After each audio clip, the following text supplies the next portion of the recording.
राधा स्वामी जी। बाणी बाणी अज्ञात अनामी सतनाम सतपुरुष की। आज की सत्संग वीडियो का विषय है दुख तकलीफ़ों का सामना करने का साहस हमारे अंदर कैसे पैदा होता है। किस प्रकार से भजन सिमरन दुख और तकलीफ़ों का सामना करने में हमारी मदद करता है। जैसा कि कल मैंने बताया था विश्वास के ऊपर, और आज हम विवेक और विचार के ऊपर चर्चा करने जा रहे हैं। तो चलिए इसी विषय के संदर्भ में आज की सत्संग वीडियो आरंभ करते हैं। गुरु प्यारी सत्कारयोग साथ संगत जी, आप सभी के भीतर बैठे परमात्मा को मेरा कोटि कोटि प्रणाम, मेरा प्रणाम स्वीकार करें। तो चलिए अपने अपने गुरु महाराज को याद करते हुए ये सत्संग वीडियो सुनने की कृपा करें और अपनी ज़िंदगी में अमल में भी लाएं। तो चलिए, जैसा कि मैंने पिछली वीडियो में फरमाया कि झूठे और थोथे विश्वासों को हटा देना ही ज़रूरी है। जैसा कि मैंने कल की वीडियो में बाबा जी की एक उदाहरण लेके हुए बताया था। वो अक्सर कहा करते हैं कि मान लो अगर आपके सामने यहाँ टेबल पर गुड़ रख दिया जाए और मैं कह दूं कि ये मीठा है और आप लोगों ने कभी चखा ना हो, तो आप मेरी इज्जत रखते हुए तो ये कह देंगे कि ये गुड़ मीठा है, परंतु आपके अंदर फिर भी तो वो एक संदेह बना का बना रहेगा। तो उसी प्रकार से वो कहते थे कि पहले भाई इस गुड़ को चखो, फिर तुम्हारा जो विश्वास होगा वो सच्चा विश्वास होगा। ऐसे थोथे विश्वासों का क्या करोगे। बिन चाखे साध न आवे, बिन चाखे साध न आवे, कि भाई बिना चखे उसका स्वाद नहीं आता। जब जब तुम अपने भीतर उस रस को चख लोगे, उस मस्ती में डूब जाओगे लबालब, फिर तुम लोगों को पता चलेगा कि हाँ, ये जो सामने वाला व्यक्ति बात कर रहा है ये बिल्कुल सच्ची सच्ची बात कर रहा है। मैं भी आप लोगों को कई दफ़ा कहा करता हूँ कि मेरी वीडियोस को तो आप सुन लेते हो, पर इनको सुनने का या मुझे वीडियो बनाने का प्रयोजन क्या है। प्रयोजन बस इतना ही है कि भाई आप लोग इन वीडियोस से कुछ सीख सकें, अपने भीतर कुछ बदलाव ला सकें। जिन्हें आध्यात्म में अड़चन है वो आध्यात्मिक अड़चन दूर कर सकें, जिन्हें संसार में अड़चन है वो अपनी सांसारिक अड़चनों को दूर कर सकें, जिन्हें कुछ घर परिवार में लड़ाई झगड़े हैं या कुछ भी है, कलह क्लेश है, तो उनको हटाने में आप कामयाब हो पाएँ। परंतु वो होगा कब? वो तब ही होगा जब आप मेरी बातों को सुनकर अपनी ज़िंदगी में अमल लाएंगे। और भी एक कारण है कि मुझे इस YouTube की तरफ से जो एडवर्टीज़मेंट चलती है, इस YouTube की तरफ से 12-15 हज़ार मिल जाता है। एक ये भी कारण है। खैर ये तो मेरी एक संसारिक बात है। चूँकि मुझे YouTube की तरफ से पैसा मिलता है तो मेरा पूरा पूरा फ़र्ज़ बनता है, मेरी पूरी पूरी ड्यूटी बनती है कि आप लोगों तक सच्ची सच्ची बात पहुंचाई जाए। वैसे भी तो आप लोग YouTube पर पता नहीं क्या क्या देखते हो, Instagram पर क्या क्या देखते हो, WhatsApp चलाते हो। आप लोगों का इंटरनेट पैक जो होता है वो ऐसे ही 1.5-2 GB आप ख़त्म कर देते हो। वाईफाई भी लगा है कईयों के घर में, मेरे इधर भी लगा है। तो वाईफाई के माध्यम से भी तुम लोग पता नहीं क्या क्या देखते रहते हो। ऐसे भी तुम लोग खर्चा कर रहे हो। तो अगर तुम लोग 1-1.5 घंटा अपनी ज़िंदगी की तब्दील करने वाली बातें सुन लोगे तो उससे तुम लोगों का भी फ़ायदा हो जाएगा। मेरा तो चलो हो ही रहा है, एक तो मुझे 12-15 हज़ार मिल रहा है, परंतु आपका ज़्यादा फ़ायदा तब होगा जब आप लोग इन वीडियोस को सुनकर अमल करोगे। और एक और बात, मैं कभी भी पूरी तरह से किसी वीडियो में ये चर्चा नहीं करता कि मुझे भाई इतने रुपयों की ज़रूरत है, या मैं स्कैनर लगा के नहीं रखता, या मैं बैंक अकाउंट लगा के नहीं रखता। तो जिन जिन को भी कोई दान देना है तो अपने आपस में बांट दीजिए, किसी ज़रूरतमंद की मदद कर दिया करें। आपके घर के इर्द गिर्द इतने सारे कोई गरीब बच्चे होंगे, कपड़ा नहीं होगा, किसी के पास पढ़ाई जो पढ़ने में बच्चा अच्छा है तो पढ़ने के लिए किताबें नहीं होंगी, जूते नहीं होंगे, या कोई पढ़ना चाहता है एडमिशन नहीं करा सकता है तो वो कर दें। जो भी आप बन सके आप एक दूसरे को प्रेम बांटें। और हाँ, जब भी मुझे ज़रूरत होगी किसी भी चीज़ की, वो मैं आपसे हक से मांग लूँगा, उसकी आप लोग चिंता ना करें। अभी हाल ही में थोड़े दिन पहले एक स्त्री आई थी मेरे पास, उनका नाम मुझे याद नहीं, आंटी जी थे। कहने लगे कि भाई कि मैंने इतने इतने पैसे लगाए, कोई हवन करवाया, कोई यज्ञ करवाया, कोई ये करवाया, कोई वो करवाया। वो कहने लगे कि आपको क्या दूँ। मैंने कहा भाई कुछ भी मत दो, जिस दिन मुझे ज़रूरत होगी मैं ज़रूर मांग लूँगा, बेशक मांग लूँगा। अभी आप लोगों को सिर्फ इतना ही है कि आप लोग अपना फ़ायदा करें, क्योंकि मैं किसी को लूट तो रहा नहीं कि मैं भाई तुम लोग मुझे इतने पैसे दो, इतने सेशंस के। अभी बहुत से लोग हैं मुझे कॉल पर भी बातें करते हैं मेरे साथ, तो मैं उसकी भी कोई फ़ीस चार्ज नहीं करूँगा, कर नहीं रहा हूँ और ना ही कभी करूँगा। जो मुझे मिलता है वो यूट्यूब की तरफ से मिल जाता है। तो आप लोगों की कभी ज़रूरत हुई तो बोलूँगा, फ़िलहाल तो कोई ज़रूरत नहीं है। फिर भी इतना आप लोगों को ज़रूर कहना चाहूँगा, अगर आप लोगों को मेरी बातों से, मेरी वीडियोस सुनने से ज़रा सा भी फ़र्क आया हो, आपकी ज़िंदगी तब्दील हुई हो, तो 2-3 काम कर देना। पहली बात, अपने घर में या तो कोई गाय होगी या ऊपर छत पर चिड़ियाँ तोते होंगे, उनके लिए एक पानी का मग भर के ज़रूर रख देना छत पे, क्योंकि आजकल गर्मियाँ बहुत हैं। तो छत पे मग रख देना एक पानी का, और रोज़ सुबह सुबह चावल या दाने ज़रूर डाला करो।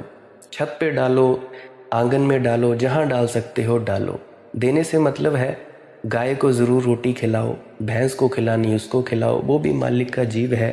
बैल को खिलाओ, कुत्तों को खिलाओ, कौओं को खिलाओ, गौशाला में जाओ, या कोई बूढ़े हैं वृद्धाश्रम है वहाँ पे जाकर सेवा कर दो। अरे वैसे भी तो तुम लोग फालतू में उड़ाते हो, क्या करोगे? जो दोगे वही मिलेगा। कितने जीवों पर तुम प्रेम प्यार अपना निभाओ। घर में कोई पेड़ पौधा, कोई बीज लो, कोई तुलसी का वृक्ष बीज लिया, कोई एलोवेरा, कोई कुछ, तो उनको रोज़ पानी डालो और उनको बढ़ते देखो और आनंद लो। ये सब आप लोग करो। मैंने 2-3 चीज़ें बताई कि दाना डालो छत पे या अपने आंगन में, या आप जी छत पे पानी का वो लोटा रख सकते हो जिससे कि वो प्यासे ना रहें। देखो बाहर कितनी धूप है, दिल्ली में तो बिना एसी के काम नहीं चलता, हमारे हिमाचल में तो बिना एसी के काम चल जाता है। मैं तो इधर ऐसे ही रहता हूँ। हाँ, बाहर निकलने से पसीना निकल जाता है, वो थोड़ी अलग बात है। अब देखो बाहर कितनी गर्मी है, आदमी इतना प्यासा है, तो क्या आप लोग पशु पक्षी और जीव जंतुओं के लिए इतना नहीं कर सकते? तो ज़रूर करिए। दाना डालिए, पानी दीजिए, कुत्तों को दीजिए, कुछ ना कुछ गायों को, भैंसों को, जिस जिस को भी दे सकते हो दो। अगर इंसान की खिदमत कर सकते हो तो करो। देखो भाइयों और बहनों, अंकल आंटियों, दादा दादियों, तुम लोगों ने परमात्मा तो कभी देखा नहीं, परमात्मा को कभी देखा नहीं, तुमने उनको कभी जाना नहीं, इसलिए तुम लोग मेरी वीडियो सुन रहे हो। तो परमात्मा की सेवा कैसे की जाए? क्या किसी गुरु के चरण दबाएं? क्या किसी के चरण गुरु के धो धो के पिएं? या गुरुओं को भेंट उपहार करें, दान दक्षिणा दें, या कुछ करें? नहीं, ये जो सेवा है ये सिर्फ किसी गुरु द्वारा या डेरा या किसी सत्संग सेंटर या कहीं भी आप चले गए वहाँ तक सीमित नहीं है, या किसी गुरु की सेवा तक भी सीमित नहीं है। तुम लोग अपने घरों में रहते हो, तो अपने घरों में रहते हो तो बाणी कहती है, एक नूर ते सब जग उपजा, कौन भले को मंदे। पलटू एक ही एक है, दूजा ना ही कोई, दादू दूजा कोई नहीं, दूजी मन की दौड़। तो अगर ये बात सत्य है कि परम तत्व कण कण में व्याप्त है, तो परमात्मा की सेवा क्या हुई? अगर हम परमात्मा के ही अंश हैं, God made us in his on image, परमात्मा ने हमें अपनी ही शक्ल पर बनाया। तो अगर तुम लोग इंसान की खिदमत करोगे, इंसान की सेवा करोगे, तो इससे तुम परमात्मा की सेवा कर पाओगे। ये नहीं कि तुम घर में जो जीव होते हैं उनको तुम गालियाँ निकालो, उन पे तुम गुस्सा करो। हाँ, मैं नहीं कहता कि गुस्सा मत करो, थोड़ी सी डांट डपट चल पड़ती है, थोड़ी सी नोकझोंक चल पड़ती है, पर कंट्रोल से बाहर ना जाए। क्योंकि जो चीज़ कंट्रोल से बाहर चली जाती है उसका आपको खामियाजा भुगतना पड़ता है। थोड़ा बहुत कर लिया करें, पर इतना भी नहीं बेकाबू हो जाया करें जिससे आपको दुख हो बाद में। थोड़ा बहुत। तो मैं क्या कह रहा हूँ, तुम लोग जाते हो सत्संग सेंटरों में, गुरुओं के घरों में जाते हो, डेरों में जाते हो, गुरुद्वारों में जाते हो, मंदिर मस्जिदों में जाते हो, तो यहाँ पे जाकर तो तुम लोग बड़ा बढ़िया व्यवहार करते हो, राधा स्वामी बुलाते हो, जयराम जी की बुलाते हो, डेरे में देखो कितने प्रेम प्यार से बोलते हो। परंतु तुम लोग जब घर पे आ जाते हो तो ऐसे बात करते हो, इतने बुरे तरीके से तो कोई जानवर भी नहीं लड़ते, जानवर भी नहीं लड़ते, परंतु तुम लोग इंसान हो तो ऐसा मत किया करो। अगर तुम लोग परमात्मा की खिदमत करना चाहते हो, उसकी सेवा करना चाहते हो, परमात्मा की दया मेहर और बख्शिश को महसूस करना चाहते हो, सबसे पहली बात अपने घर से शुरू करो।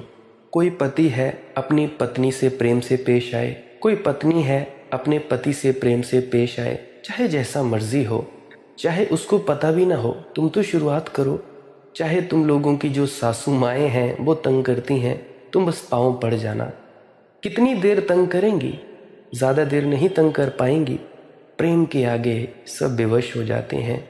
यहाँ अंगुली माल डाकू जैसे व्यक्ति महात्मा बुद्ध के चरणों में पड़ जाते हैं, जिसने हजारों मनुष्यों की हत्या की होती है। तो तुम्हारी सासू माएँ तो कोई हत्यारन तो नहीं, तुम्हारे माँ बाप कोई हत्यारे तो नहीं जिन्होंने इतने कत्ल किए हों, बिल्कुल ही उनके अंदर भी वही आत्मा है। तो अगर तुम लोग किसी की खिदमत करना चाहते हो तो सबसे पहले तुम लोग अपने घर से शुरू करो।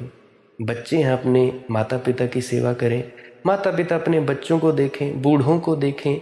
मतलब कहने का, जो भी तुम्हारे घर में जीव हैं, आज जितने भी लोग मेरे सत्संग को सुन रहे हैं ना, वो सभी करें। अगर 10,000 व्यक्ति भी सुन रहा है तो 10,000 व्यक्तियों के घरों में ऐसा हो जाना चाहिए। एक तो मैंने दान देने की बात बताई कि किस तरह से दान देना है। भूखा है कोई, उसको रोटी खिला दो, पैसा नहीं देना, रोटी खिला दो। अगर नहीं दे सकते तो हाथ जोड़ दीजिए करे कि महात्मा बस हमारे पास नहीं है। हाथ जोड़ना बहुत ज़रूरी है। क्या पता कौन कब नारायण किस भेष में आ जाए, पता नहीं कब नारायण किस भेष में आ जाए, तो ऐसा भी हो जाता है। तो बस तुम लोगों ने हाथ जोड़ देने हैं। अगर नहीं दे सकते तो ज़्यादा से ज़्यादा, अगर मैं कहना चाहूँगा, पैसा ना देकर खाना खिला दिया करो।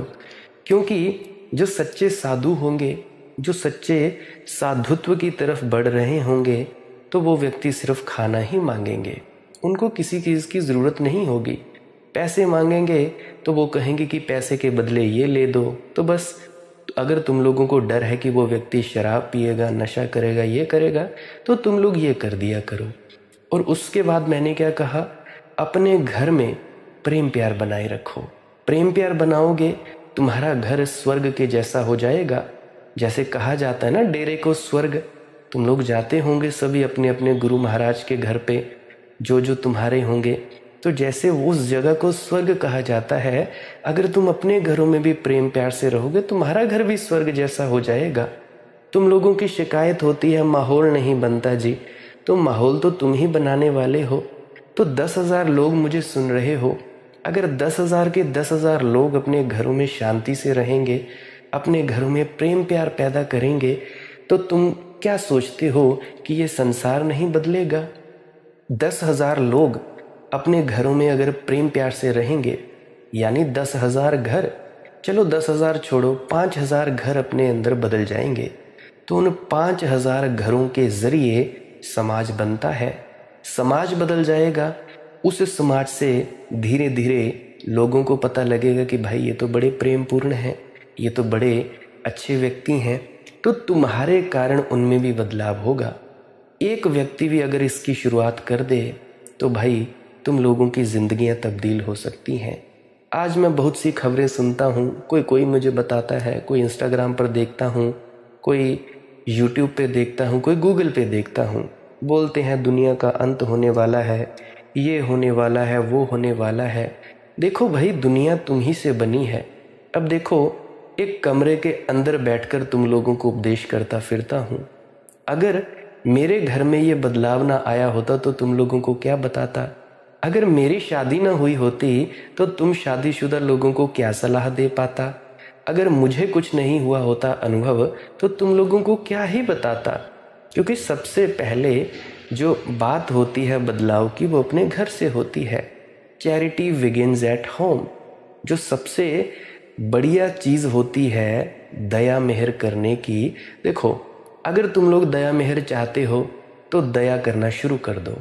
प्रेम चाहते हो प्रेम देना शुरू कर दो। सम्मान चाहते हो सम्मान देना शुरू कर दो। अगर तुम गालियाँ चाहते हो कि कोई तुम्हें गालियाँ बके तो गालियाँ देना शुरू कर दो। अगर तुम चाहते हो कि हर कोई व्यक्ति मुझसे गुस्सा करे तो तुम गुस्सा करो। अगर तुम चिड़चिड़े हो तो भाई सामने वाला भी तुमसे चिड़चिड़ाहट ही करेगा। याद रखना एक मेरी बात मित्रों, दुख मिल रहा है तो तुमने दुख दिया होगा, सुख मिल रहा है तो तुमने किसी न किसी को सुख दिया होगा। अगर तुम्हारे पास बेशुमार पैसा है तो तुमने ज़रूर दान दक्षिणा की होगी, किसी को खिलाया होगा। अगर तुम आज भूखों नहीं मर रहे हो, किसी न किसी व्यक्ति को तुम लोगों ने खिलाया पिलाया होगा। तो मेरी आप लोगों से विनम्र हाथ जोड़कर प्रार्थना है, सबसे पहली बात अपने घर से शुरू करो।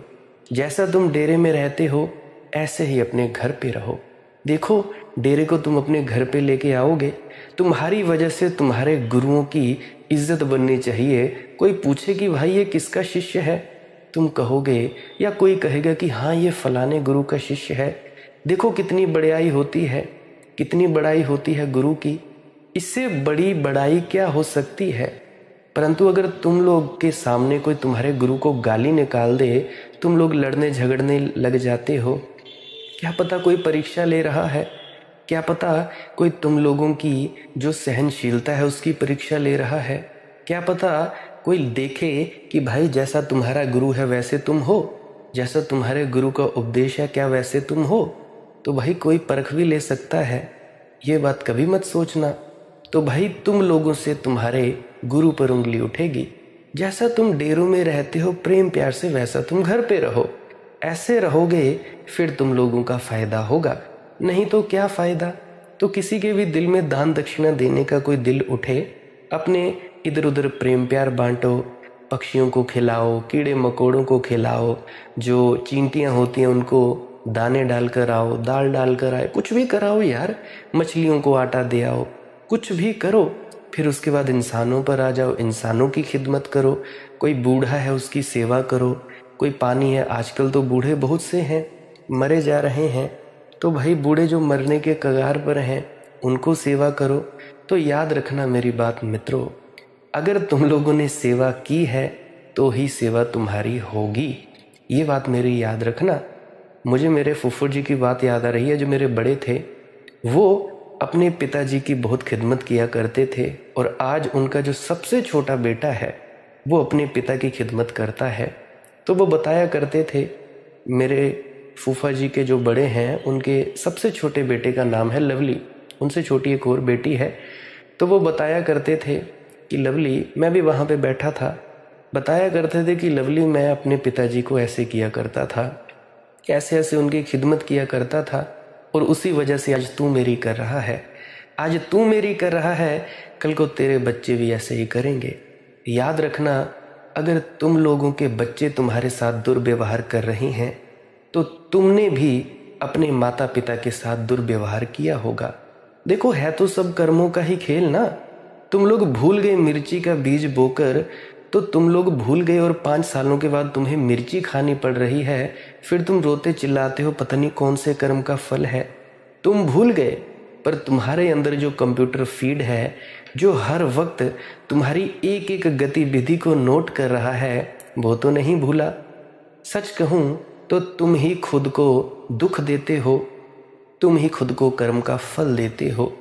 तुम्हारा मन ही यमदूत बन जाता है, यमदूत बन जाता है, और उसके बाद चित्रगुप्त बन जाता है, और तुम्हारे कर्मों का लेखा जोखा बनता है। तुम्हारा मन ही तुम्हें छुड़ाता है। तो इसीलिए मैं कहे जा रहा हूँ तुम लोगों को, इस प्रकार से खिदमत करो। तो मैं विचार की तरफ बढ़ रहा था कि तुम लोग भाई सुन के अमल ज़रूर किया करो। तो मैं बात कर रहा था विचार की, कि विचार को जन्म देने की जो बात है वह भी बहुत सोच लेने की है। सच्चा विचार और विवेक इस तरह से पैदा होता है, ज़रा गौर से सुनिए। विचार के आधार पर या विचार के नाम पर हम एक बड़ी अजीब बात कर लेते हैं। हम विचार को जन्म देने के नाम पर विचारों को संग्रह कर लेते हैं और सोचते हैं हमारे भीतर विचार का जन्म हो गया। अब जैसे तुम लोगों ने मेरी बातें सुनी, अब मेरी बातें सुनी तो तुम लोगों ने याद कर ली। अब इस याद करने को ही तुम सोचते हो हमारे अंदर विवेक का जन्म हो गया, विचार का जन्म हो गया। थिंकिंग के नाम पर हम थॉट्स को इकट्ठा कर लेते हैं। विचार करने की क्षमता के नाम पर हम विचारों का जमघट इकट्ठा कर लेते हैं और सोचते हैं कि हम विचार पूर्ण हो गए। विचारशीलता में और विचार के संग्रह में बुनियादी भेद है। बल्कि सच्चाई यह है, जो आदमी जितने विचारों को इकट्ठा करने के लिए उत्सुक हो जाता है, समझ लेना उसके भीतर विचार की क्षमता उतनी ही कम है। अभी जो व्यक्ति थे, कहने थे, अभी ये जितने भी सत्संग करता है, हर इनको किताब याद है, हर बात याद है, कौन से गुरु ने कौन सी वाणी कही, इस गुरु ने ये कहा, बाबा जी ने ये कहा, उस फलाने गुरु ने ये कहा। परंतु इन लोगों को अपना नहीं पता कि ये कौन है। ये अपनी बात कभी नहीं रखते। ये सोचते हैं कि 4 किताबें याद कर लीं और हम बोलने लग पड़े, हम बड़े गुणी ज्ञानी हो गए। वह उसी क्षमता की कमी है। ये कमी होती है भाई विचारशील की। अब तुम लोगों में से तुम बोलते हो या तुम्हारे जरिए शास्त्र बोलते हैं या कोई गुरु बोलता है। अब मैं कईयों को कहता सुनता हूँ, अजी सब कर्मों का खेल है, कर्मों का खेल है। और जब कोई बात हो जाती है फिर सब भूल जाता है, फिर बस वही रोना का रोना। तो भाई कहाँ गई तुम्हारे बाबा जी की बातें?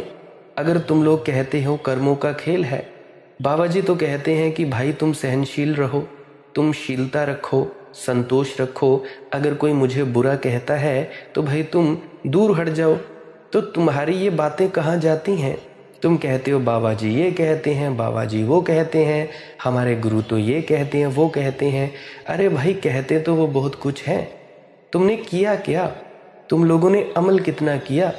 और तुम जो सोचते हो कि इन विचारों को हमने इकट्ठा कर लिया और हम लोग बड़े विचारशील हो गए, ये बात बिल्कुल कतई ही सच नहीं है। विचारना, विचार की शक्ति हमारे भीतर होनी चाहिए, विचारों का संग्रह नहीं। लेकिन सारी दुनिया में विचारों का संग्रह चलता है। कॉलेज में, स्कूल में, समाज में, सभ्यता में, सब तरफ हम विचारों को इकट्ठा कर रहे हैं। और जब हमारे पास विचारों का बहुत सारा कचरा इकट्ठा हो जाता है तो हम सोचते हैं कि हम विचारक हो गए। और जब एक आदमी वेद और उपनिषद के उद्धरण देने लगता है, या गुरु नानक देव जी ऐसा कहते थे, बिल्कुल इतने लंबे लंबे श्लोक पेश करता है, तो हम उनके पैर छूने लगते हैं कि ये आदमी तो ज्ञानी हो गया।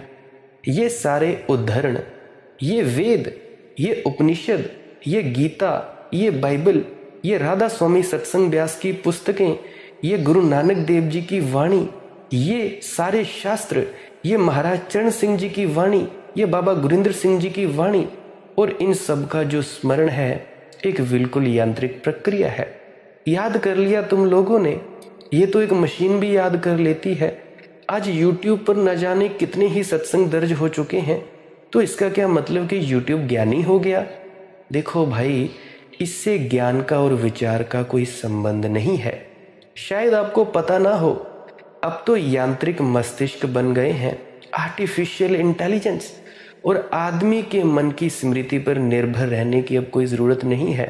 अब तो मशीनें उत्तर दे देती हैं। मशीन से पूछो गूगल से कि फलानी ऋचा का क्या अर्थ है, तो मशीन उत्तर दे सकती है। तुम्हारे हाथ में मोबाइल फ़ोन है, ये छोटी मशीन है, या गीता के फलाने हिस्से में क्या लिखा हुआ है, तो मशीन उत्तर दे देती है। पिछली बार शायद मनुष्य जाति के इतिहास में पहली बार ये घटना घटी। कोरिया की लड़ाई के वक्त चीन से अमेरिका युद्ध में आगे बढ़े या ना बढ़े, इसका निर्णय सेनापतियों ने नहीं किया, मशीन ने किया था। मशीन से पूछा गया था जिस मशीन को कोरिया की स्थिति के बाबत सब पता था, जिस मशीन को चीन की स्थिति के बाबत सब पता था, जिस मशीन को अमेरिका की ताकत के बाबत सब पता था, उसी मशीन से पूछा गया कि इस समय चीन से युद्ध में उतरना ठीक है या नहीं। मशीन ने उत्तर दिया, बिल्कुल ठीक नहीं। और युद्ध में चीन के आगे फिर अमेरिका नहीं बढ़ा, हाथ उसने खींच लिए। मशीन को सब जानकारी दे दी जाती है, वह उत्तर दे देती है। आजकल चैट जीपीटी देखो, डेली देखो, डेली और भी बहुत सारी एप्लीकेशंस है आर्टिफिशियल इंटेलिजेंस की। हूबहू बिल्कुल ओरिजिनल पिक्चर पैदा कर दी जाती है, बिल्कुल समान, पता ही नहीं लगता है कि फोटो एक खींची गई है, ड्रॉ की गई है। चैट जीपीटी सभी प्रश्नों के उत्तर देता है और भी बहुत सारे आर्टिफिशियल इंटेलिजेंस है। आपका दिमाग क्या करता है? जानकारी दिमाग में भर दी जाती है, दिमाग उत्तर देने लगता है। मैंने आपसे पूछा आपका नाम, आप फौरन बोले राम, सुरेश, मनिंदर, रीता, सीता, स्माइली या और कोई।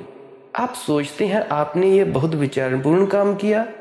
आपको बचपन से भर दिया कि आपका नाम राम, आपका नाम राम, ये आपकी याददाश्त में जाकर टंकित हो गया। ये एक रिकॉर्डिंग हो गई यूट्यूब की भांति। बाहर से प्रश्न आया आपका नाम, भीतर से याददाश्त बोली राम। आप समझे कि आप विचारक हो गए। ये काम तो मशीन कर देती है, इसमें कोई विचारशील हो जाने का सवाल नहीं है। विचारशील विचारों का संग्रह नहीं है। फिर विचारशीलता क्या है? असली सोच विचार क्या है? अगर विचारशीलता विचारों का संग्रह नहीं है तो विचारशीलता क्या है? विचारशीलता है जीवन के प्रति एक सचेतना, जीवन के प्रति एक जागरूकता, जागृता, जीवन के प्रति निरंतर प्रतिक्षण जागा हुआ होना। जो आदमी प्रतिक्षण, जीवन में तो प्रतिक्षण चारों ओर से हमारे ऊपर घटनाएं घट रही हैं, आघात हो रहे हैं, उनके उत्तर हमारे भीतर से आने हैं। सुभाष बाबू के बड़े भाई थे शरद चंद्र। मैंने कहानी पढ़ी है, एक आर्टिकल पढ़ा है गूगल पर, तो उनकी बात याद आती है।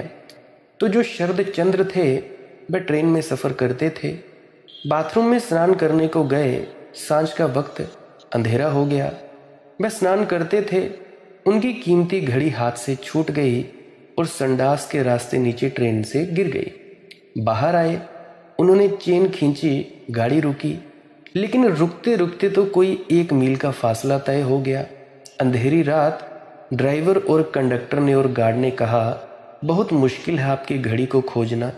1 मील पीछे नामालूम घड़ी कहाँ पड़ी हो, इस अंधेरी रात में उसे कैसे खोजा जा सकता है? शरद चंद्र ने कहा, नहीं, कठिनाई नहीं होगी, मैंने जलती हुई सिगरेट उसके पीछे ही डाल दी, तो मेरी सिगरेट जहाँ पड़ी होगी उसके ठीक 1 फीट के घेरे में घड़ी होनी चाहिए, और जलती हुई सिगरेट है वह अंधेरे में भी दिखाई पड़ जाएगी। आप आदमी भेजें। वह घड़ी मिल गई, वह जलती सिगरेट के 1 फीट पास पड़ी हुई थी। इस आदमी की घड़ी गिरी। आपकी घड़ी गिरती तो आप क्या करते? शायद चिल्लाते कि अरे मेरी घड़ी गिर गई, घड़ी गिर गई। बाहर आकर बताते कि मेरी घड़ी गिर गई, चैन खींचते, लेकिन तब तक गाड़ी बहुत आगे निकल चुकी होती। इस आदमी ने बड़ी विचारशीलता का प्रमाण दिया, बहुत विचार शक्ति का सबूत दिया। इसने बड़ी जागरूकता का प्रमाण दिया। घड़ी गिरी, एक घटना खड़ी हो गई, एक समस्या खड़ी हो गई। इस आदमी ने होश से देखा और 1 सेकंड में उसे ये बात दिखाई पड़ गई कि घड़ी नहीं खोजी जा सकेगी। इसने जलती हुई सिगरेट उसके पीछे डाल दी। ये एक क्षण में हो गया, और ये बात याददाश्त से नहीं हुई, क्योंकि जिंदगी में ये पहला ही मौका था। इसकी कोई याददाश्त नहीं थी, इसकी कोई स्मृति नहीं थी। ये कोई रोज रोज घड़ी गिराने का काम नहीं हुआ था। ये किसी किताब में नहीं पढ़ा था कि घड़ी अगर गिर जाए तो जलती हुई सिगरेट पीछे डाल देना। अब आप डाल सकते हैं, लेकिन वह विवेकशीलता नहीं होगी। ये तो आदमी को तत्क्षण उसके जागे हुए होने का सबूत था। एक घटना घटी है, चित्त पूरा जगा हुआ है और मार्ग खोज लेता है। विचारशीलता का अर्थ है प्रति क्षण जागे हुए होना। ये जो तुम सब भजन सिमरन का अभ्यास करते हो, इसके जरिए तुम लोग परमात्मा तक नहीं पहुंचोगे। इसके जरिए तो तुम लोगों में सिर्फ जागृता आती है। जागृता आती है, अपनी पहचान कर पाते हो। पहचान हो गई, बस तुम्हारा मकसद पूरा हो गया। तो भाई, विचारशीलता का अर्थ प्रति क्षण जागे हुए होना, विचारों का संग्रह नहीं है। इसलिए पंडित और विचारशील दो अलग बातें हैं। पंडित तो अक्सर जड़ बुद्धि होता है, बहुत कुछ उसे याद होता है, लेकिन जिंदगी जहाँ समस्या खड़ी करती है वहाँ वह अपनी स्मृति में खोजने लगता है। वहाँ उसके सामने सीधा विवेक कोई उत्तर नहीं देता। अब ये जितने भी तुम लोग सत्संग करता हो, कितने भी हो सत्संग सेंटरों में हो, कोई भी हो, इनको ये पता होगा कि गुरु नानक देव जी ने क्या कहा, उस पेज में क्या कहा, या श्री कृष्ण ने क्या कहा, या फलाने गुरु ने क्या कहा। परंतु अगर इन लोगों की जिंदगियों में अगर दिक्कत परेशानी आ जाए ना, तो ये रोते चिल्लाते फिरते हैं। होगा कोई विरला महात्मा, होगा कोई विरला जो अपने अंदर से करता हो। अभी हाल ही में जैसे कल मैंने बात बताई, कहते थे महाशय कि मैंने सत्संग करता बनना है, कहते भी थे कि मैंने बहुत सी किताबें पढ़ ली हैं, और उनके अंदर गुस्सा ऐसा भरा है जैसे अभी मार डालेंगे। धमकियां देते फिरते थे कि अखाड़े में आ जाना, मैं ऐसा कर दूंगा वैसा कर दूंगा। तो ये क्या है? ये सिर्फ थोथी बकवास बातें हैं। किताबें पढ़ लेने से, कोई चीज़ों को याद कर लेने से कुछ नहीं होता, जिंदगी में उतारना पड़ता है। तुम लोगों ने चाय बनाने की किताब पढ़ ली, अब चाय कभी तुम लोगों ने बनाई नहीं और लोगों से बहस बहासी करते फिरोगे, तो तुम लोगों को बुद्धिमान कौन करेगा भैया? तुम लोगों को विचारशील कौन करेगा भैया? देखो, बुरा मत मानना मेरी बात का, परंतु ये बात सत्य है। इस कड़वे घूंट को तुम लोगों को गले के नीचे उतारना ही पड़ेगा। और तुम लोगों को लगता होगा कि मैं पता नहीं कौन सी संस्था से जुड़ा हूं। नहीं भाई नहीं, मैं वही बातें कह रहा हूं जो बहुत से संत कहते हैं। मैं कोई संत नहीं, मैं कोई पीर नहीं, मैं कोई पैगंबर नहीं, मैं एक साधारण इंसान हूं। संत के हुए बिना भी किसी को सच्चा ज्ञान दिया जा सकता है। मैं क्यों अपने ऊपर कोई तगमा लगाऊं कि मैं संत हूं, मैं सन्यासी हूं, मैं साधु हूं? मैं क्यों कहूं कि भाई मैं कोई कमाई वाला बड़ा उच्च कोटि का मनुष्य हूं? काहे के लिए? क्यों करना है? मैं क्यों फेमस होना चाहूं?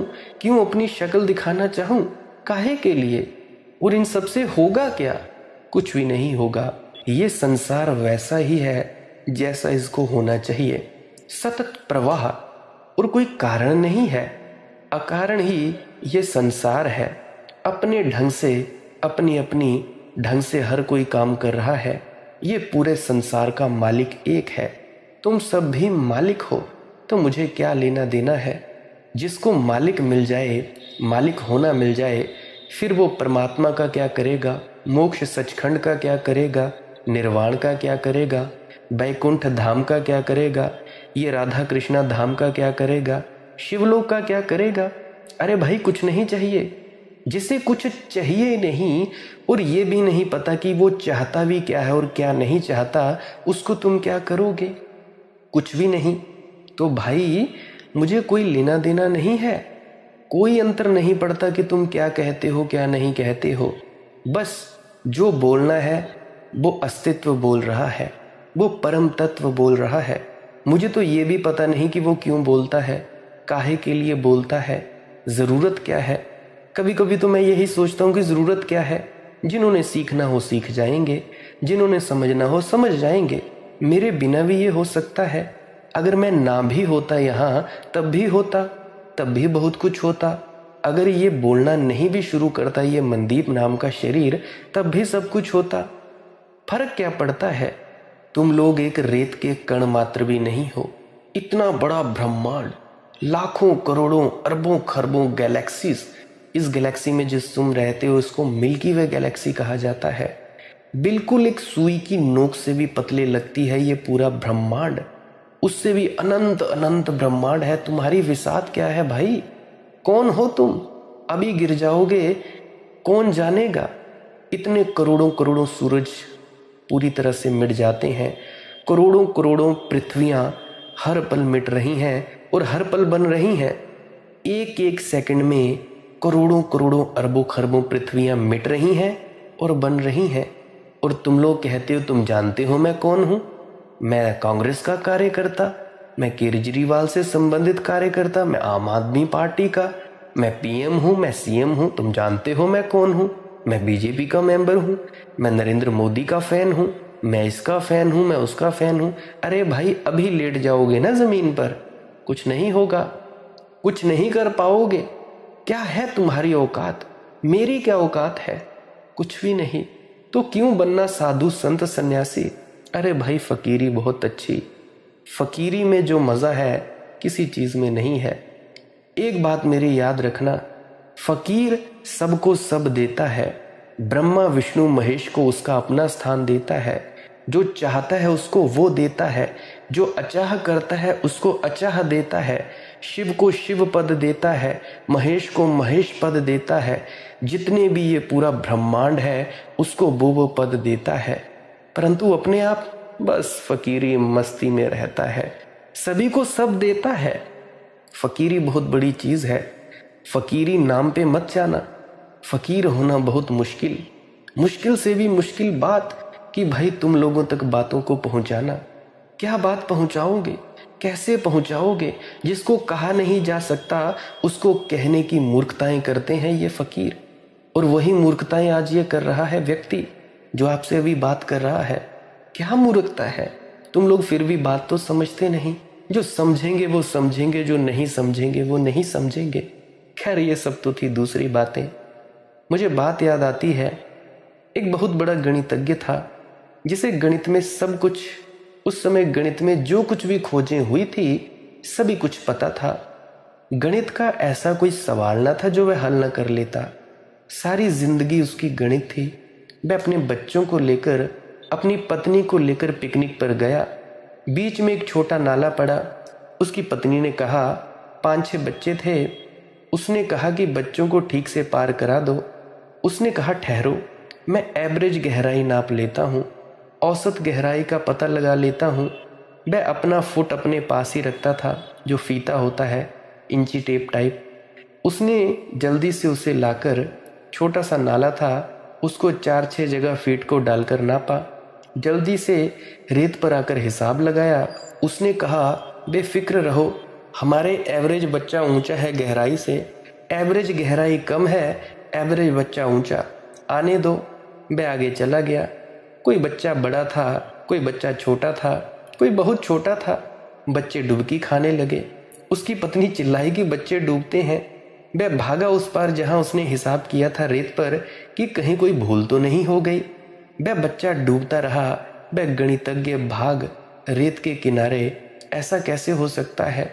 उसने कहा, मैंने हिसाब बिल्कुल ठीक लगाया हुआ था। ये वापस गया अपना हिसाब देखने, और बच्चा वहां डुबकी खा रहा था और मर रहा था। ये आदमी कैसा है। इसमें बुद्धिमत्ता तो जरा भी नहीं है, विचारशीलता तो जरा भी नहीं है। हाँ, कुछ जिसको कहें पांडित्य गणित का बहुत है। शायद गणित में उससे कोई नहीं जीत सकता था। परीक्षा होती तो गोल्ड मेडल उसे मिलता। इसीलिए तो ये होता है कि विश्वविद्यालय जिनको गोल्ड मेडल देते हैं, जिंदगी उनका कोई भी सम्मान नहीं कर पाती। जिंदगी में उनका कहीं कोई पता नहीं चलता।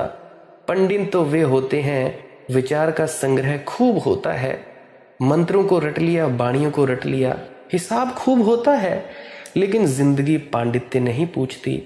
जिंदगी तत्क्षण विचारशीलता की मांग करती है, क्योंकि एक क्षण आप चूके, आप हिसाब लगाने में रह गए और जिंदगी बह गई। जिंदगी ठहरी थोड़ी रहती है आपके लिए कि कल आना और उत्तर दे देना। मैंने सुना है एक बहुत बड़ा रूसी डॉक्टर था। वह बच्चों की अंतिम चिकित्सा के विज्ञान की परीक्षा ले रहा था। उसने एक युवक से पूछा, जिसकी सारी परीक्षाएं हो गई थीं और अंतिम उसकी मुखाग्र परीक्षा हो रही थी, जिसको वाइवा कहते हैं, और अंतिम डिग्री थी रूस में जो चिकित्सा विज्ञान में मिलती है। उसने उससे पूछा कि इस तरह का मरीज है और ये दवा है, कितनी दोगे। उसने कुछ उत्तर दिया। उत्तर देकर वह बाहर चला गया। दरवाज़ा खोलकर वह बाहर हो रहा था, तब उसे ख्याल आया कि इतनी मात्रा में देने से तो वह पॉइजन है, जहर है, वह मरीज मर जाएगा। मात्रा ज़्यादा हो गई।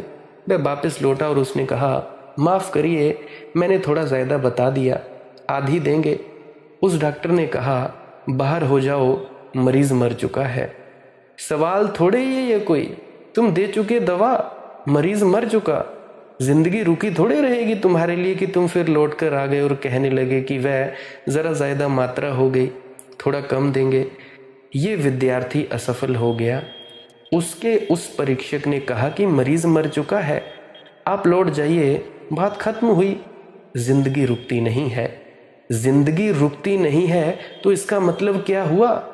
इसका मतलब हुआ कि प्रति क्षण हमें जागा हुआ होना चाहिए। जब जिंदगी सामने हो तब भीतर होश होना चाहिए। विचार का अर्थ है अत्यंत होश पूर्वक जीना। विचार का संग्रह नहीं, निरंतर सावधानी से जीना, निरंतर जागे हुए जीना, वह विचार का अर्थ है। तो दूसरी बात मैंने बताई, चित्त निरंतर विचार पूर्ण होना चाहिए। विचारों से भरा हुआ नहीं, बल्कि विचारशीलता से भरा हुआ। कैसे यह चित्त विचारशीलता से भरेगा? विवेक से भरेगा, जिससे तुम्हारी दुख तकलीफों का निदान हो पाएगा। उसके लिए ये अंतिम बात आपसे कहना चाहता हूँ, और बड़े आश्चर्य की बात है, शायद ये देखने में बात विरोधी मालूम पड़ेगी, और वही व्यक्ति सर्वाधिक विचारशील होता है जिसके चित्त में सबसे कम विचार होते हैं। जिनके मन में जितने कम विचार होते हैं उतनी ही ज़्यादा विचारशीलता हो सकती है। और जब विचार बिल्कुल नहीं होते हैं तो चित्त परिपूर्ण विचार में उपस्थित हो जाता है, मौजूद हो जाता है। जब बिल्कुल थॉटलेस होता है मस्तिष्क, जब चित्त बिल्कुल विचार से शून्य होता है, तभी विचारशीलता अपनी परिपूर्णता पर होती है। ये बात देखने में उल्टी मालूम पड़ेगी, लेकिन इस बात से बड़ा और कोई सत्य नहीं है मेरे बंधुओं। जब विचार की कोई तरंग चित्त पर नहीं होती तो चित्त सर्वाधिक रूप से जागरूक होने में समर्थ होता है। और जब जीवन से सीधा रिस्पॉन्स होता है तब जीवन से सीधा संबंध होता है। तब जीवन उधर एक बात खड़ी करता है और इधर मन उसके उत्तर से शब्दों से नहीं बल्कि समग्र रूप से उसकी चुनौती को स्वीकार करने में और उसके निदान हल करने में समर्थ हो जाता है।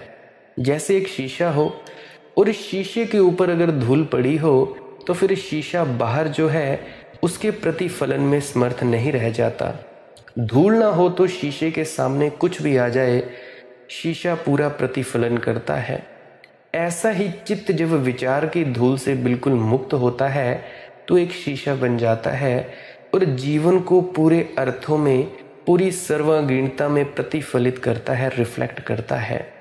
और तब हमारे भीतर से जो बाहर का जगत है उससे एक अंतर संबंध, भीतर और बाहर के बीच एक सेतु बन जाता है, एक ब्रिज बन जाता है। और तभी हम जान पाते हैं कि समग्रता क्या है।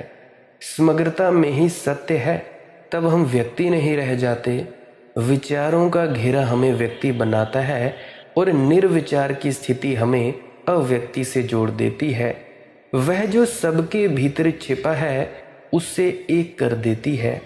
और वहीं सत्य का, अमृत का, परमात्मा का या कोई और नाम हम उसे दे दें या परम मुक्ति का या मोक्ष का पहला अनुभव शुरू होता है। तो तीसरी बात, पहली बात मैंने पिछले सत्संग में कही, दूसरी अभी कह चुका, अभी तीसरी कह रहा हूँ, निर्विचारना। और निर्विचारना से विचार की क्षमता, वैचारिकता, विचार की शक्ति, होश और जागरूकता का जन्म होता है। इस तीसरी बात पर थोड़ी हम गौर करें, ये सर्वाधिक महत्वपूर्ण भी है। विचार से मुक्ति, निर्विचारना, मन से विचारों की सारी लहरों को शांत हो जाना कैसे हो सकता है? किस भांति, क्या रास्ता हो सकता है? क्या दिशा हो सकती है? कौन सा आयाम हो सकता है जहाँ सारे विचार खो जाएं और एक साइलेंस और एक मौन भीतर स्थापित हो जाए? इस बात को समझने के लिए हमें थोड़ी और दो बातें समझ लेनी चाहिए। एक, मनुष्य मन के प्रति बिल्कुल सोया हुआ है। जिस मात्रा में सोया हुआ होगा उसी मात्रा में विचारों की भीड़ उसके मन पर दौड़ती रहेगी। क्या आपको ख्याल है जब आप रात सोते हैं तो सारी रात सपनों से भर जाती है? और क्या आपको ये भी पता है वे सपने ऐसे मालूम पड़ते हैं जैसे बिल्कुल सच हो? कभी आपको सपने में ऐसा पता चला क्या कि मैं देख रहा हूं वह झूठा है? सपनों में जो भी आप देख रहे हैं सभी सच है। ऐसी एब्सर्ड बातें भी सच हैं जिनको आप जाकर कहेंगे कि क्या मैं पागल था जो इसको मैं सच मानता रहा। ये बात तो हो ही नहीं सकती थी, लेकिन सपने में उस पर शक पैदा नहीं होता। आखिर क्यों? क्योंकि सपने में आप बिल्कुल सोए हुए हैं। सोया हुआ व्यक्ति जागरूक नहीं है कि क्या सच है और क्या झूठ, क्या असली है और क्या नकली या क्या काल्पनिक है। जिस मात्रा में सोया हुआ है उसी मात्रा में फिर सभी सच हैं।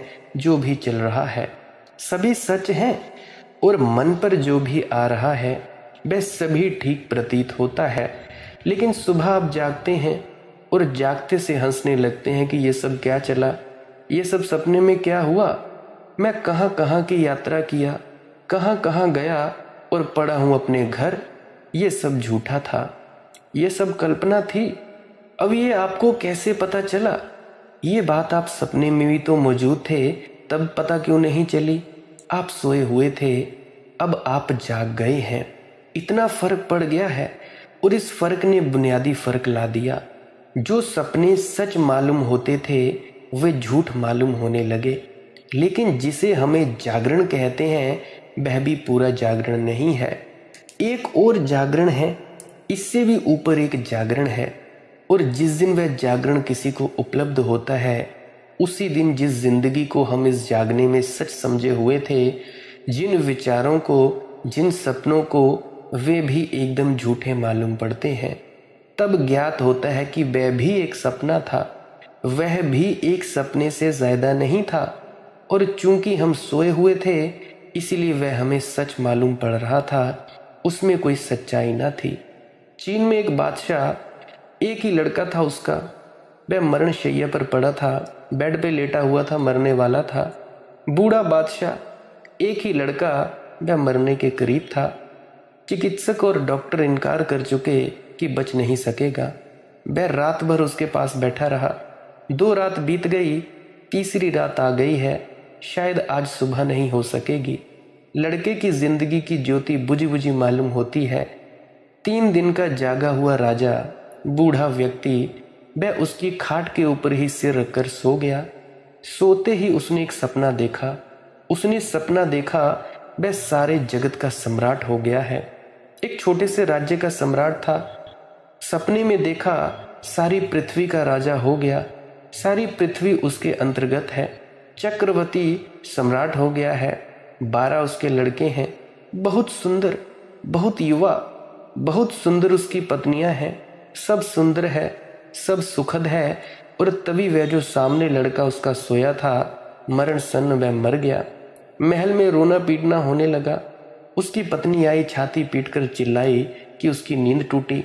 नींद टूट गई तो वह सारा राज्य, वह सपना, सारी पृथ्वी का राज्य, वे 12 सुंदर युवक पुत्र, वे सुंदर रानियां, वे सब समाप्त हो गए। आंख खुली तो देखा कि वह लड़का मर गया है। वह हंसने लगा। उसकी पत्नी हैरान हो गई। उसने कहा, आप हंसते हैं? और लड़का चल बसा। वह बोला, मैं किन लड़कों के लिए रोऊं? 12 लड़के और थे, वे भी चल बसे। एक बड़ा राज्य था, वह भी छिन गया। तुमसे बहुत सुंदर पत्नियां थीं, वे भी अब नहीं हैं। मैं उनके लिए रोऊं या इस एक लड़के के लिए जो चल बसा है? और मजा यह है कि जब मैं सो गया था तो ना ये लड़का मेरे लिए था, ना तुम थी, ना ये राज्य था। और एक और राज्य था, और लड़के थे, और रानियां थी। अब जब मैं जाग गया हूं तो वह राज्य नहीं है, वे लड़के नहीं हैं, वे रानियां नहीं हैं।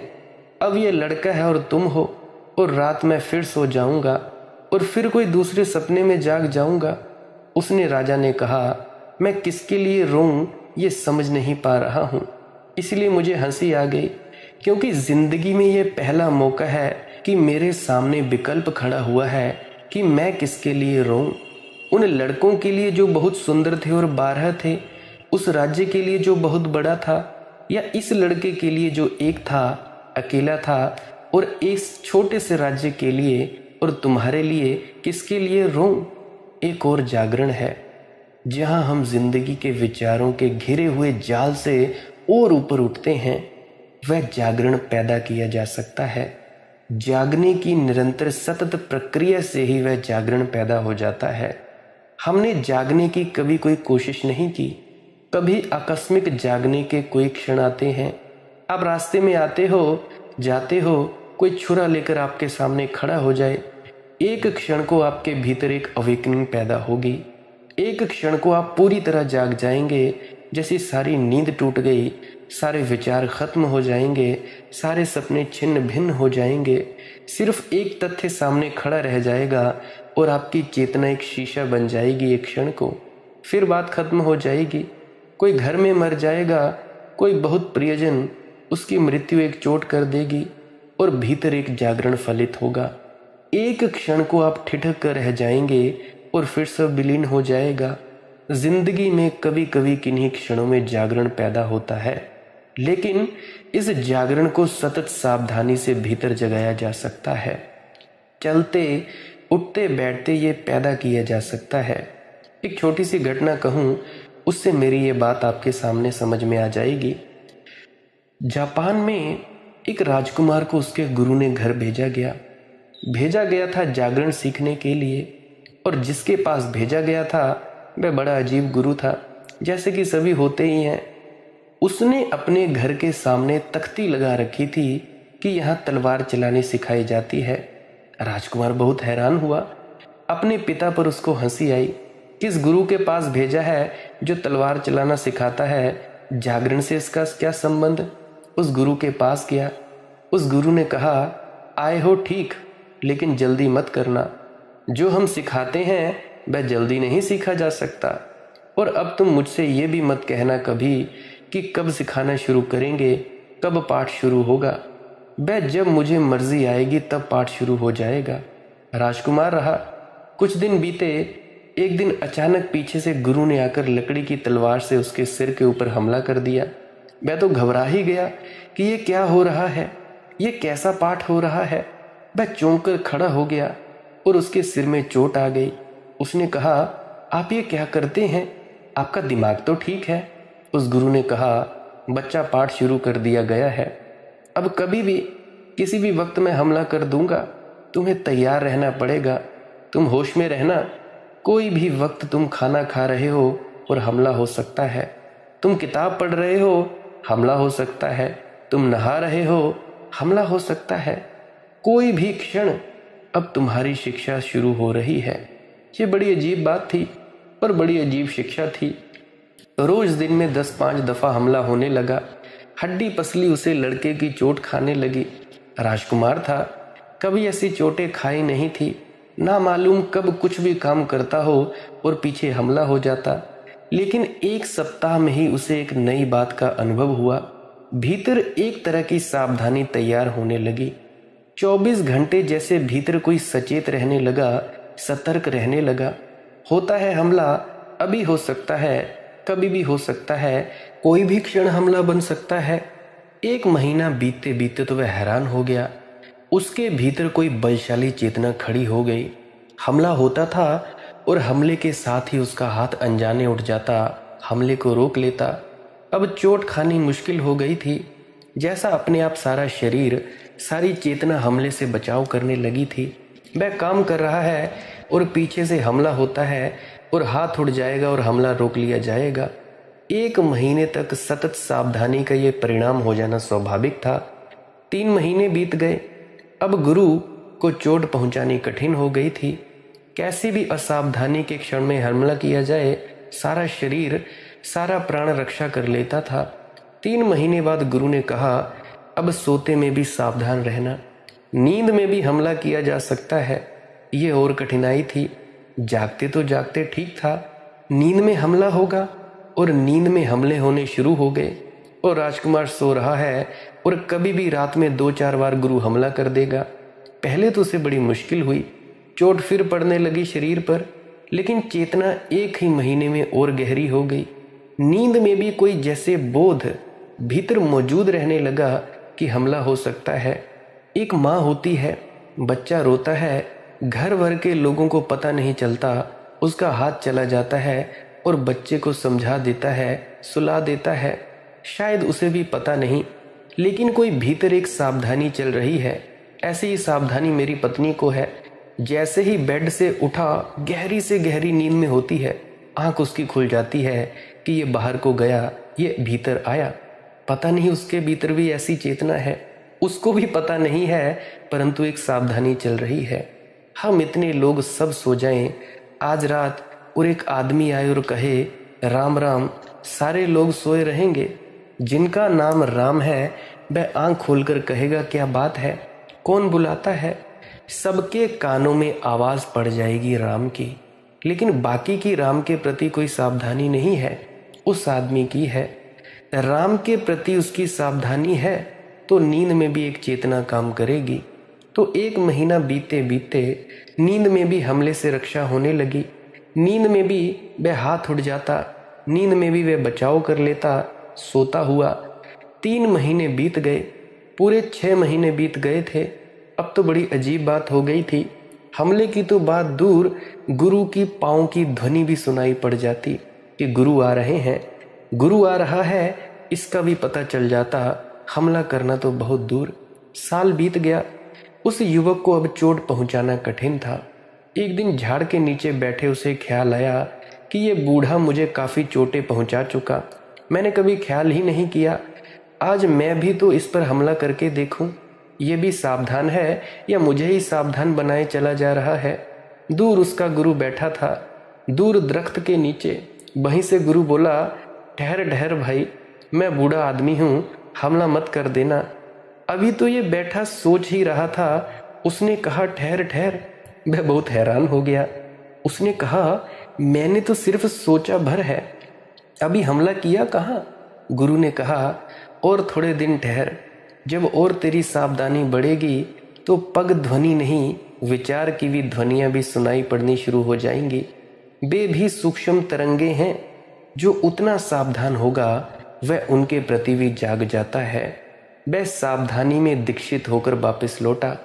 उसके गुरु ने उसे तलवार चलानी कभी नहीं सिखाई। वापस लौटा, उसके पिता ने कहा तुम क्या सीख कर आए हो। उसने कहा एक बड़ी अजीब बात, मैं सावधानी सीख कर आया, लेकिन अब मैं किसी भी तरह के तलवारबाज से जूझ सकता हूँ, क्योंकि तलवार चलाने वाला सोचे इसके पहले कि कहाँ हमला करूँ मेरी सुरक्षा हो जाएगी। अब मैं सावधान हूँ। मैंने तलवार चलानी नहीं सीखी, मेरा गुरु अजीब था, उसने मुझे तलवार चलाना, कभी मुझे तलवार पकड़नी भी नहीं बताई। उसने कहा तलवार पकड़कर क्या करेगा, इससे फायदा क्या है। सवाल तो असल है कि तू जागरूक है तो तेरे ऊपर हमला नहीं हो सकता।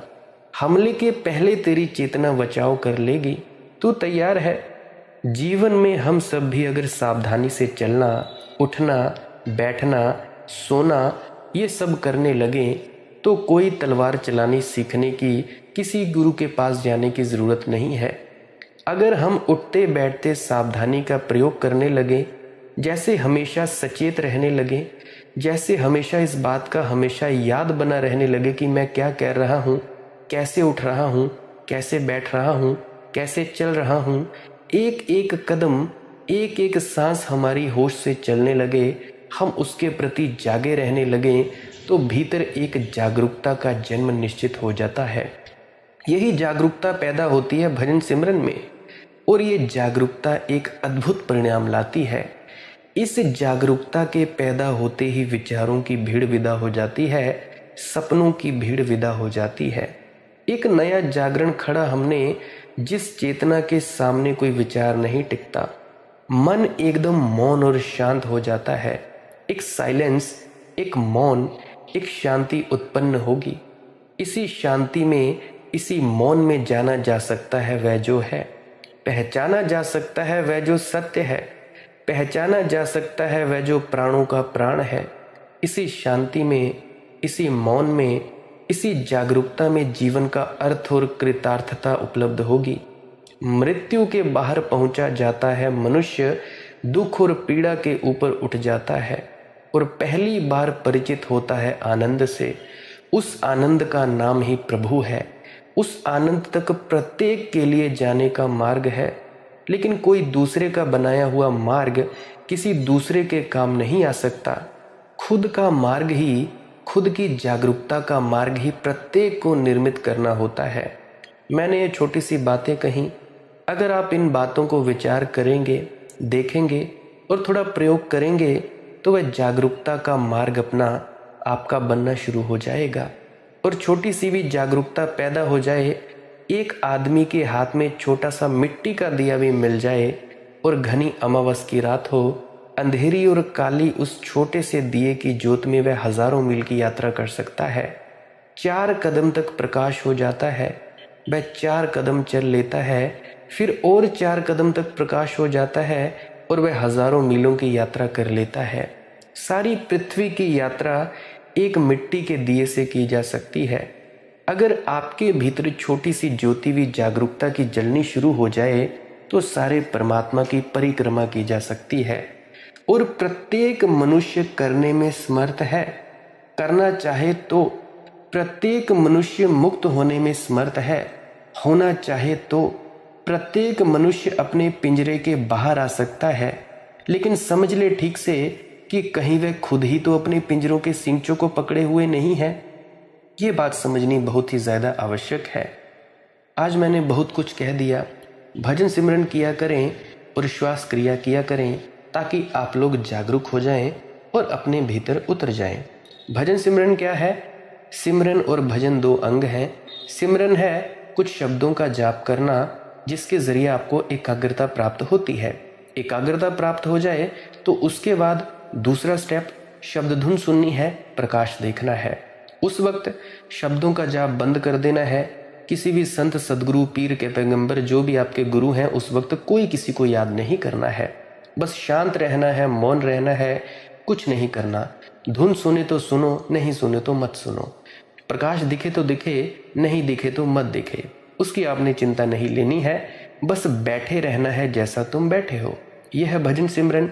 उसके बाद बताया करता हूँ श्वास क्रिया के बारे में। ये क्या है? ये भी जागरूकता के लिए मदद करती है। उसमें क्या करना होता है? नाक से सांस लेना होता है और मुंह से एकदम से छोड़ देना होता है। सांस रोकना नहीं होता। नाक से सांस लिया, फेफड़ा भरा, पेट भरा और मुंह से एकदम से छोड़ दिया। इसको करते करते 15-20 मिनट तक करते जाना है। करते जाएं 15-20 मिनट तक। उसके बाद बिल्कुल शांत होकर, मौन होकर बैठ जाना है। फिर आप उस प्रक्रिया के बाद जब आप चुप बैठोगे, आपको प्रकाश भी दिखाई दे सकता है या शब्द धुन भी सुनाई दे सकती है। ना सुनाई दे और प्रकाश दिखाई दे, चुपचाप आंख बंद करके बैठे रहो। इसी अवस्था में बैठे रहो। प्रेग्नेंट लेडीज इसको बिल्कुल ना करें। जो दिल के बीमारी के रोगी हैं या सांस की बीमारी जिनको दिक्कत है, 1-2 सांसें लेकर देखें। अगर परेशानी हो तो भाई इसको बिल्कुल ना करें, बिल्कुल बंद कर दें। फिर आप जी चुपचाप मौन होकर बैठे रहें बिना हिले डुले। इससे भी आपको फ़ायदा मिल सकता है। अगर शरीर कांपे, मरने का डर लगे या सर घूमे, उसकी चिंता नहीं लेनी है। इस प्रक्रिया में ये सब होता ही है। अगर शरीर आसमान में उड़ने का आभास हो, उसकी भी चिंता नहीं लेनी है। यह भी होता ही है। जिनको नींद की बीमारी है, नींद की समस्या है और जिनका दिमाग चलता नहीं है, याददाश्त की दिक्कत है, या जो बच्चे पढ़ाई में थोड़े कमज़ोर हैं, वो इस प्रक्रिया को ज़रूर करें। इससे आप लोगों को फ़ायदा मिलेगा। बहुत सी बीमारियों का लाभ मिल सकता है दूर करने में, तो बीमारियां भी जा सकती हैं। तो जैसा मर्जी चाहे आप इसका प्रयोग ले सकते हैं। आज के लिए बस इतना ही। लाइक कर सकते हैं इस वीडियो को अगर आप जी को कुछ भी सीखने को मिला है, और कमेंट सेक्शन में राधा स्वामी ज़रूर लिखें। अगर आप जी का कोई प्रश्न है तो कमेंट सेक्शन में पूछ सकते हैं, या इंस्टाग्राम, टेलीग्राम या फेसबुक पर सर्च करें मालिक की मौत सत्संग। वहाँ पर आप जी अपना प्रश्न छोड़ सकते हैं अगर छोड़ना चाहे तो। प्रश्न पूछने से पहले एक विनम्र आवेदन है आप लोगों से, पुरानी वीडियोस को अवश्य सुन लिया करें। क्या पता किसी पुरानी वीडियो में आपके किसी प्रश्न का जवाब मिल जाए। क्योंकि जब आप कमेंट में बोलेंगे या वहाँ पर मैं 1-2 लाइनें लिख दूंगा, उसका कोई ज़्यादा आपको फ़ायदा नहीं मिलेगा। हाँ, थोड़ी मन को तसल्ली मिल जाएगी, पर मन को पूरी तरह से मिटाने के लिए पुरानी वीडियोस बहुत ही आवश्यक हैं। तो प्रार्थना है एक दिन में 2 वीडियो सुना करें। सुबह नई सुन ली और शाम को पुरानी सुन ली। आप जैसा मर्जी कर सकते हैं। सब्सक्राइब कर सकते हैं इस चैनल को अगर रोज़ रोज़ नए नए सत्संग सुनना चाहते हैं। सत्संग का वक्त रहता है सुबह 5:05। जब भी कोई नया सत्संग डले आप जी खुशी खुशी सुन सकते हैं। इन सत्संगों का प्रयोग आप ले सकते हो अपने प्रश्नों के जवाब के लिए, अपने बहमों भरमों से दूर आने के लिए और मस्त होने के लिए। चुपचाप लगाएं, समझ आए या ना आए कोई चिंता नहीं, बस लगा दें, लगाकर छोड़ दें, आपके भीतर बस जाने दो। नींद आ जाए तो सो जाना है, और क्या करना है, कुछ भी नहीं करना है, बस मस्त हो जाएं। मस्ती ही आनंद ही एक लक्ष्य है, शांति ही एक लक्ष्य है। जैसा मर्जी आप चाहें हो सकते हो। आप मुझे इतने अंत तक सुनते हो इसके लिए आपका बहुत बहुत शुक्रिया, बहुत बहुत धन्यवाद। और मेरी एक और विनम्र प्रार्थना, अगर आप जी को लगता है कि किसी व्यक्ति को ये शेयर कर देनी चाहिए वीडियो, तो उस तक ज़रूर पहुंचाएं। कोई परेशान हो आत्मा ज़रूर पहुंचाएं ताकि उनका भी फायदा हो सके। अंत में आप लोगों के भीतर बैठे परमात्मा को प्रणाम करता हूँ। मेरा प्रणाम स्वीकार करें। सभी को प्रेम भरी राधा स्वामी जी।